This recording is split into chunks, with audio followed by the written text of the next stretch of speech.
Nesta sessão, vamos responder à segunda questão do primeiro grupo da prova escrita de História A da primeira fase dos Exames Nacionais do Ensino Secundário de 2013, a prova 623, primeira fase. Nesta pergunta, pede-se ao aluno que, com base em dois documentos, os documentos 1 e 2, explique três dos problemas político-sociais vividos na Europa após a Primeira Guerra Mundial. O documento 1 consiste no mapa político da Europa no pós-Primeira Guerra Mundial. Neste mapa são assinalados os Estados que perderam territórios com os Tratados de Paz, a azul, os Estados que adquiriram territórios com esses tratados, a laranja, os novos Estados e os Estados que recuperaram a independência durante e após a Primeira Guerra, a amarelo. E por fim, com um padrão diferente, assinalam-se os países onde se assistiu à implantação de regimes de tipo ditatorial durante a década de 20, no pós-guerra. O segundo documento trata-se de uma reprodução de um quadro intitulado O Vendedor de Fósforos, do pintor expressionista alemão Otto Dix, pintor que havia participado na Primeira Guerra Mundial e que depois, com o fim desta, se destacou pela sua posição pacifista e pela forma como pintou o sofrimento humano gerado pela guerra e suas consequências. A Primeira Guerra Mundial, que devastou a Europa entre 1914 e 1918, teve profundas consequências políticas, sociais, económicas e culturais. O mundo que emerge desta guerra é claramente diferente daquele que assistira ao seu início no verão de 1914. Assim, podemos identificar 7 grandes problemas na realidade sociopolítica e cultural do mundo do pós-Primeira Guerra Mundial. Antes de mais, com a vitória dos aliados, o mapa político da Europa sai profundamente alterado. Em segundo lugar, os tratados de paz que definem a geopolítica do pós-guerra impuseram duras condições aos países vencidos. Estas condições cedo serão sentidas pelos próprios como formas de humilhação, facto que acabará por contribuir para a origem da Segunda Guerra Mundial. Relacionado com estes dois problemas surge um terceiro. As pretensões hegemónicas dos países vencedores foram satisfeitas à custa dos territórios dos países vencidos. Pós-guerra, assistiu também ao desenvolvimento de nacionalismos, sobretudo na Europa Central, resultado da recuperação da independência por parte de alguns países e da formação de novos países. Uma quinta consequência da guerra pode encontrar-se nas sociedades europeias, marcadas pelo aumento da miséria e da desigualdade social, aspecto a que surge associado um sexto problema, a situação difícil, por vezes de alheamento e degradação social a que são deixados os inválidos de guerra, que se contavam por largos milhares. Por último, a situação política, económica e social que se vive no pós-guerra irá ser propícia, em alguns contextos, à degradação acelerada dos regimes democráticos na Europa e à afirmação de soluções autoritárias. Facilmente se percebe, estas 7 consequências estão intimamente relacionadas entre si, acabando por se potenciar mutuamente.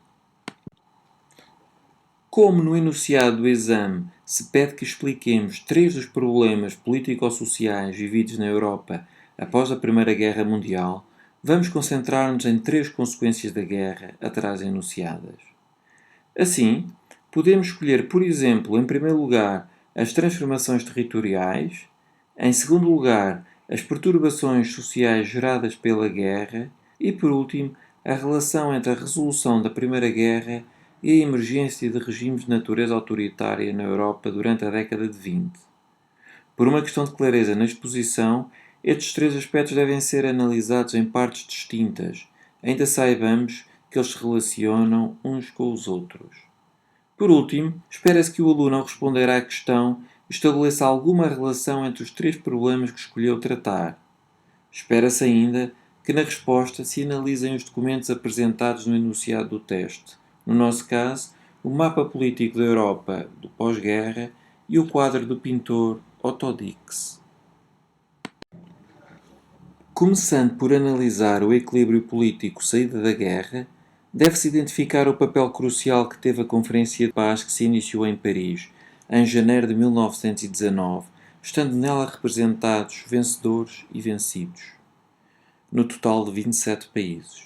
Contudo, os países que acabaram por determinar o curso das negociações foram sobretudo os países vencedores, que tiveram maior esforço de guerra e que formavam o chamado Conselho dos Quatro: Estados Unidos, Inglaterra, França e Itália, ainda que a Itália depois se retire durante algum tempo. Estes países vencedores, sobretudo a França, representada pelo presidente do Conselho, Georges Clemenceau, a Inglaterra, representada pelo seu primeiro-ministro, Lloyd George, e os Estados Unidos, representados na Conferência de Paz pelo presidente Thomas Wilson, foram decisivos no estabelecimento da nova ordem geopolítica da Europa e do Médio Oriente.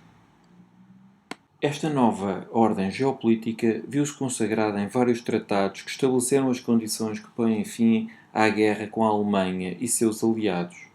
O mais famoso desses tratados é o Tratado de Versalhes, que oficialmente pôs fim à Primeira Guerra e determinou que a Alemanha aceitasse a responsabilidade da guerra e, consequentemente, se responsabilizasse pelo pagamento das reparações de guerra a um certo número de países vencedores. Este tratado foi seguido por outros tratados com as potências vencedoras e as vencidas. 1920 foi o ano determinado para o início da execução do que havia sido determinado nos acordos de paz. Como o mapa do documento 1 deixa bem claro, os quatro impérios que formavam a base geopolítica da Europa Central, do Norte e de Leste antes da Primeira Guerra Mundial são derrotados e, consequentemente, são desagregados ou seriamente reduzidos, dando origem a novos Estados ou a Estados que haviam sido independentes no passado. Assim, o Império Austro-Húngaro deixa de existir. Em seu lugar, surgem um conjunto de países independentes. A Áustria e a Hungria, que estavam ligadas por um laço dinástico, são separadas. A Roménia sai engrandecida, passando a incluir as províncias da Moldávia e da Valáquia, que haviam obtido a sua independência em meados do século XIX, bem como outras regiões anteriormente da Hungria. Nasce o Grande Reino da Jugoslávia, que reúne o Reino da Sérvia, a força política mais influente, o Reino de Montenegro, a Bósnia, a Herzegovina e a Macedónia, juntando sérvios, croatas e eslovenos numa mesma unidade política. A norte dá-se o nascimento do Estado Checoslovaco, que reúne o antigo Reino da Boémia, a Eslováquia e a Ruténia subcarpática.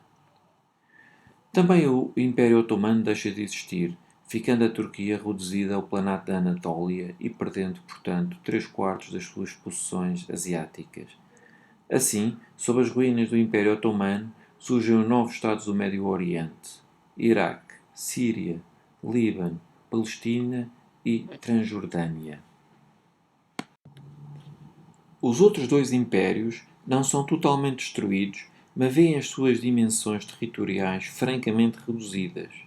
A Rússia perde as zonas ocidentais conquistadas desde a época de Pedro o Grande. Assim, reconstrói-se uma grande Polónia. A Finlândia conquista a sua independência e surgem 3 Estados bálticos no território outrora conquistado pelos russos suecos: a Estónia, Letónia e Lituânia. Por último, a Alemanha também perde parte do seu território, ainda que seja dos impérios vencidos aquele que menos cede em termos territoriais na Europa. Neste continente, a oeste devolve à França a Alsácia e a parte anexada da Lorena, e à Bélgica devolve os cantões resgatados. A este, perde também importantes territórios, sobretudo para a Polónia, mas também para a Dinamarca. A geografia política da Europa surge deste modo profundamente alterada com os tratados de paz. Estes tratados procuravam basear-se no princípio da nacionalidade, tentando fazer coincidir nações e Estados. Assim, se explica o recuo do germanismo e o progresso dos eslavos. Contudo, na prática, o estabelecimento de fronteiras não conseguiu resolver de forma satisfatória as minorias nacionais. Isso acabou por inquinar desde logo as relações internacionais. Por exemplo, ucranianos e bielorrussos passaram a ser minorias étnicas dominadas pelos polacos. Outro dos novos Estados, a Checoslováquia, incluía largos contingentes de povos alemães, eslovacos, rutenos, magiares e polacos.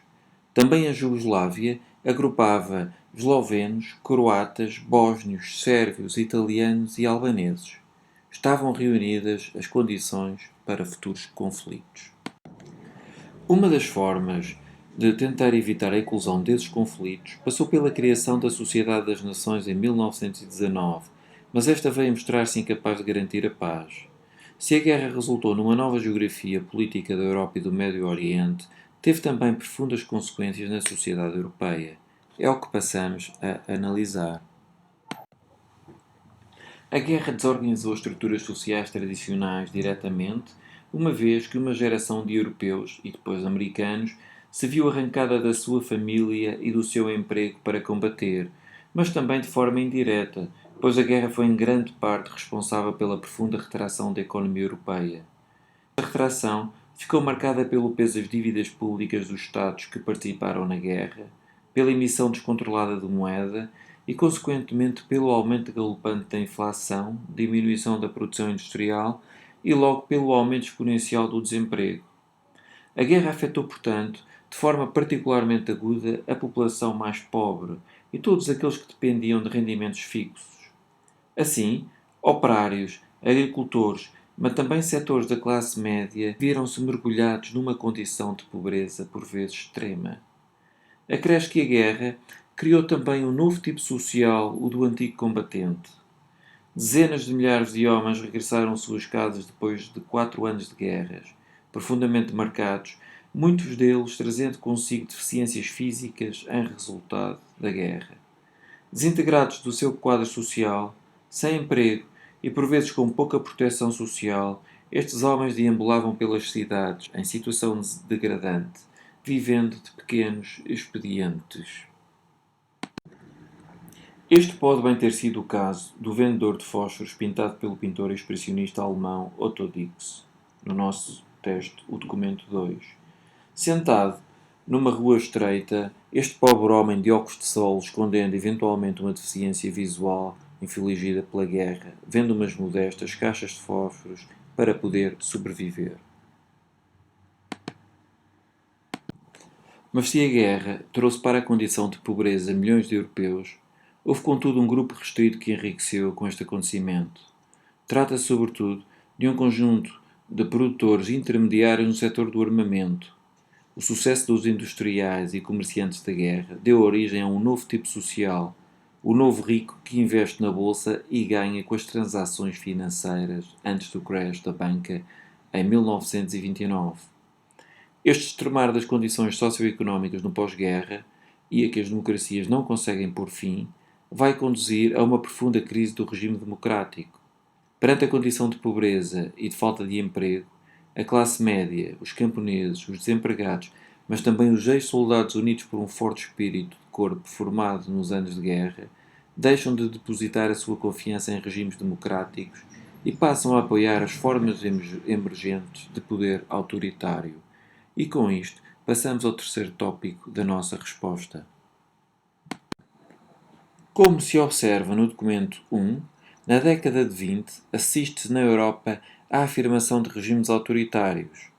Estas soluções autoritárias de direita que conseguem aglomerar largos setores da sociedade em torno de princípios conservadores e nacionalistas ocorrem sobretudo em países onde as democracias liberais não têm ainda sólidas raízes e em países em que a guerra havia provocado profundas consequências económicas e graves humilhações.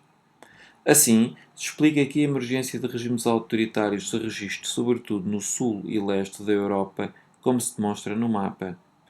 Assim, a par da implantação de regimes fascistas na Itália de Mussolini e na Espanha de Primo de Rivera, surgiram também regimes autoritários na Hungria, em 1920, Bulgária e Turquia, 1923, na Grécia, Polónia, Lituânia e Portugal, 1926, e na Jugoslávia, em 1929.